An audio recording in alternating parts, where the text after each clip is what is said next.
Friends, welcome back to my channel. সবাই কেমন আছো? আশা করি সবাই খুব ভালো আছো, আমরাও ভালো আছি।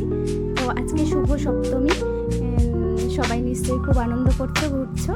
আমরা সকালে বেরিয়ে গেছিলাম ঠাকুর দেখতে চৈতন্যপুরে।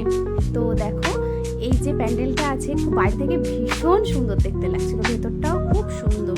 ভিতরে অনেকটা বড় জায়গা নিয়ে, ছবিতে ভালো বোঝা যাচ্ছে না, কিন্তু খুব সুন্দর হয়েছে প্যান্ডেলটা, খুবই ভালো হয়েছে। রাতে তো আরও সুন্দর লাগতো, কারণ লাইটিংগুলো থাকতো।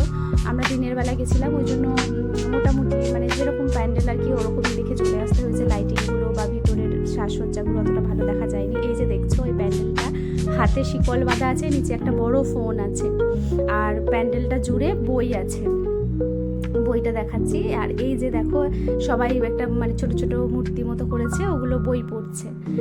তো বলছে যে যে মানে ফোন নিয়ে সবাই এতটাই ব্যস্ত, ফোনকে যে ধরে রেখে দিয়েছে, শিকল দিয়ে বেঁধে রেখে দিয়েছে হাতটা, যে বই পড়ার টাইমই নেই কারো। কিন্তু সব ক্ষেত্রে আমার মনে হয় ওটা মানে ঠিক না। যাদের পড়ার ইচ্ছা থাকবে অবশ্যই তারা পড়াশোনা করে নেবে। যাই হোক, এই দেখো এই যে প্যান্ডেলটা পুরো একটা বাড়ির মতো বাইরে থেকে, খুব সুন্দর।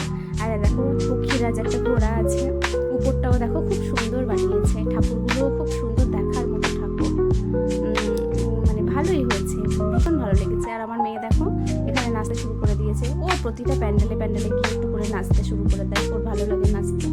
এটা দেখো, এটাও খুব সুন্দর হয়েছিল, মানে প্রত্যেকটা প্যান্ডেল খুবই ভালো হয়েছিল, খুবই ভালো লাগছিল। রাতে গেলে ভীষণ ভালো হতো, কিন্তু কিছু করার নেই, রাতে যেতে পারবো না, তাই জন্য দিনের বেলায় যেতে হলো আমাদের। আর রাতে নিশ্চয়ই বেরোবো কাছাকাছি তো অনেকগুলো ঠাকুর আছে, যেগুলো আমরা এখনও দেখিনি।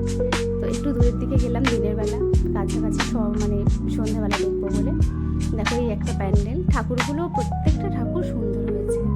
এই দেখো এটাও দেখো একটা মন্দির মতো, খুব ভালো লাগছিল। আর দুপুরে তো আজকের এতটাই গরম ছিল, এতটাই রোদ, মানে তাকানো যাচ্ছে না, এত রোদের তাপটা বেশি ছিল। কদিন বৃষ্টি, একটু একটু বৃষ্টি হলে তবু ঠিক ছিল, আজকে আর বৃষ্টিও হয়নি। আর মেঘও নেই, একদম প্রচণ্ড রোদ, যেন আকাশে সূর্য যেন নেমে আসছে, মানে এতটাই তাকানোই যাচ্ছে না একদম। আর এ দেখো না, শুধু এদিক ওদিক ছুটে বেড়াচ্ছে, হাত ধরবে না, আর নাচু করবে, শুধু গান দাও নাচু করবো, গান হচ্ছে নাচু, গান হচ্ছে না নাচু, সব জায়গায় ওর নাচু। ও বলছে এই হাতিটাকে খুব পছন্দ হয়েছে, নিয়ে যাব বাড়িতে। তো বলি নিয়ে চলো তাহলে, গাড়ির মাথায় তুলে দাও, দিয়ে আর নিয়ে যাবো।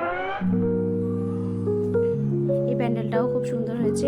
ও কিছুতেই হাত ধরতে চাইছিল না, ওই জন্য এভাবে যাচ্ছিল, বলছে হাত ধরবো না, একা একা যাবো। ফাঁকা ছিল তো, দিনের বেলা একটু ফাঁকাই থাকে, মানে একটু কেন, একদমই ফাঁকা কেউ ছিল না, ভালো কয়েকজন যাচ্ছে ঠাকুর দেখতে। আর এত গরমের মধ্যে দিনের বেলা কেই বা যাবে ঠাকুর দেখতে। তবে ভালোই হয়েছে দিনের বেলা গিয়ে, কারণ রাতে তো সম্ভব হতো না, বাট যাওয়াই হতো না, হয়তো দিনের বেলা গেলাম বলে এগুলো তবু দেখা হলো, না হলে দেখাই হতো না। ভীষণ ভালো লেগেছে। সবার যদি ভালো লেগে থাকে অবশ্যই একটা লাইক করে দেবে, আর কমেন্টে জানিও সবার কেমন লেগেছে।